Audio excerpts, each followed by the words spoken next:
కాంగ్రెస్ ప్రభుత్వం మజ్లిస్ పార్టీని సంతోషపెట్టడానికి బాధితుల హిందువులపై కేసులు పెడుతోందని కేంద్ర మంత్రి బండి సంజయ్ తీవ్ర ఆరోపణలు చేశారు. బాన్సువాడలో జరిగిందేంటి, కాంగ్రెస్ ప్రభుత్వం చేసిందేంటి అని ప్రశ్నించారు.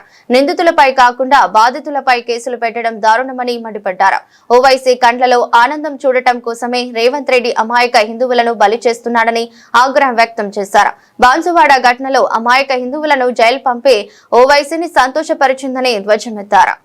బాన్సువాడలో జరిగిందేంది, ఎవరు ప్లేస్కి వచ్చారు, ఎవరి మీద దాడి చేశారు, దాన్ని దృష్టిలో పెట్టుకుని వాస్తవాలను గ్రహించి చట్టపరమైన చర్యలు తీసుకోవడానికి పోలీస్ యంత్రాంగము, కాంగ్రెస్ పార్టీ ప్రభుత్వము, ఎవడు నేరాన్ని పాల్పడ్డాడు, ఎవడు దాడులో ప్రేరేపించుడు, ఎవడు దీని కారకులు వాళ్ళను పక్కబెట్టి వాళ్ళను సంతృప్తి పరచడానికి హిందూ యువకులను హిందువులను ఎక్కువ సంఖ్యలో అరెస్ట్ చేసి ఓవైసీ కళ్లలో ఆనందం చూడడానికి మన రాష్ట్ర ప్రభుత్వం ప్రయత్నిస్తున్న విషయం వాస్తవం. అది 17 మందిని అరెస్ట్ చేశారు, లోపలికి రిమాండ్ చేశారు.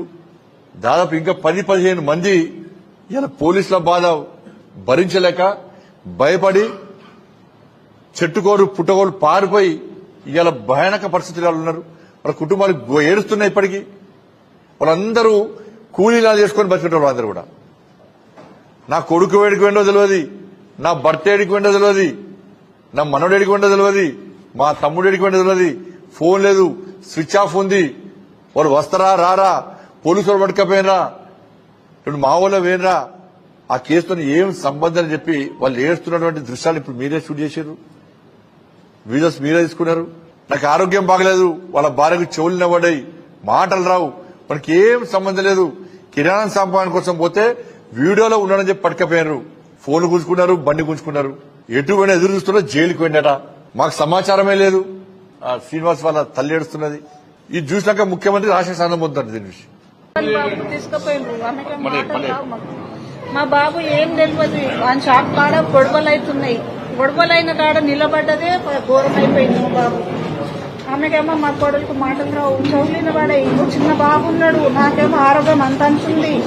వాడు 10 రోజులు అవుతుంది పోయి, నాకేమో ఏం తోయట్లేదు. నాకు ఎక్కడ పోవాలన్నా కానీ నాకు పోయే అలవాటు ఫస్ట్ నుంచి లేదు. నేను ఎక్కడ పోలేకపోతున్నాను. ఇంట్లో బాగా ఇబ్బంది అవుతుంది. ఎంత ఎవరికి అడిగినా కానీ మాకు తెలియదు ఎవరి దగ్గర పోవాలనో ఏం అర్థం అవ్వట్లేదు. ఏం చేయాలి? ఆమెనేమో పోగది అని ఏం చెప్పినా ఆమెకు అర్థం కాదు. ఎక్కడ పోయిండు అంటే డ్యూటీ మీద పోయిండమ్మా అని చెప్తున్నా.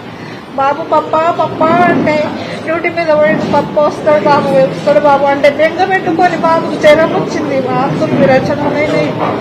Government hospital తీసుకుపోయినా. నా ఆరోగ్యం కూడా అంతకంతే ఉంది. హాస్పిటల్కి పోవాలన్నా కానీ పోలేక పరిస్థితులు ఉన్నా. నేను ఎవరికి చెప్పుకోవాలి? నాకు ఎవ్వరు లేరు. ఎంత పట్ల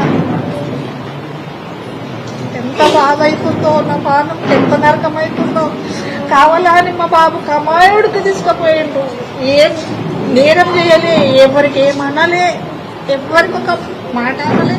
కనీసం మన చేతిలో ఒక ఆయుధం ఉందా, మన చేతిలో ఒక కట్టె ఉందా, రాడుందా, మన చేతిలో ఒక కత్తి ఉందా, ఏం ఆయుధం ఉందని ఏం చూసి పట్టిండు నా పిల్లగారికి. పోలీస్ స్టేషన్ పోతే లేడు అంటే కాదు, మా బాబుది బండి ఉంది, మా బాబు ఉన్నాడు, మా బాబుది బండి ఉన్నది అని అంటే అప్పుడు నాకు లోపలికి రానియరు, మాట్లాడనియరు, మెడల్ వచ్చి నూకేస్తున్నారు బయట. 10 సార్లు పోలీస్ స్టేషన్కి పోయినా. నేను బొమ్మ ముంగట పడి చనిపోతుంటే నేను అంత వీక్ అయిపోయినా. శ్రీవల్లి ఆమె షాప్ కాడికి వస్తే మాకంతా ఆమె ధైర్యం ఇచ్చింది. శ్రీవల్లి ఆమె ఏం బాధపడుకుంటారమ్మా, మా వాళ్ళు కూడా ఉన్నారు.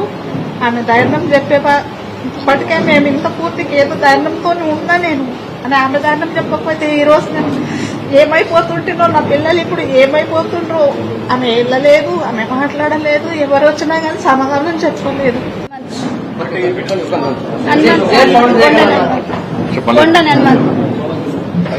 మాకెవ్వరు లేరు. వాళ్ళ నాన్న సూచి 82 సంవత్సరాలు కాలేదు. ఇంకా నాకు 4 గంటలతో జ్వరం వచ్చింది. నేను ఇవ్వకుండా వండుకున్నా. మా గల్లీలో వచ్చి హాస్పిటల్ తీసుకుపోయినారు. మరి ఇట్లయితే మాకు ఏం కావాలో చెప్పండి, చేయండి. చేయకుండా పోవడే నేను ఎవరికైనా అడుగుతున్నారా? ఎవరికి అడుగుతావా? నాకు తెలియదు, నీకు తెలియదు అంటున్నారు. మా షాప్ కాడ పిల్లలు ఉన్నారు కాబట్టి చెప్పారు ఇట్లా కొండవైరు అన్నకని చెప్తే నాకు తెలిసింది. ఏం పని షాప్ కిరాణా షాప్ తెస్తానే పోయిండు. సామాన్ కొనుక్కొని రాకడకు ఖాళీ అట్లా పడ్డానికి పట్టకపోయారు ఉన్న పిల్లగానికి. ఆడు కష్టం చేస్తేనేమో కడుపు తినేది సార్, మాకేం ఇల్లు లేదు ఏం లేదు, కష్టం చేస్తాం బతికేటోళ్ళం మేము.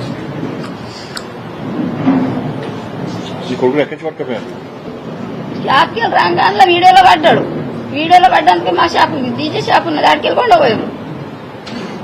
సాంగేశ్వర పూడికి ఉన్నది షాపు, అందుకే సామాన్ తీసుకొస్తే ఇంట్లో కిరాణా సామాన్ అయిపోయింది అంటే తెస్తాని పోయిండు.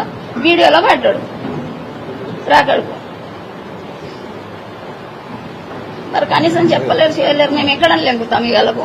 శ్రవంతి, నా పేరు శ్రవంతి.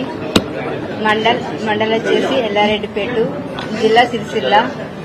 మాకు మా ఆయన చనిపోయి 6 years అవుతుంది సార్. మా ఆయన చనిపోయి మాకు ఉండడానికి ఇల్లు లేదు, కనీసం ల్యాండ్ కూడా లేదు సార్, ఏది లేదు సార్.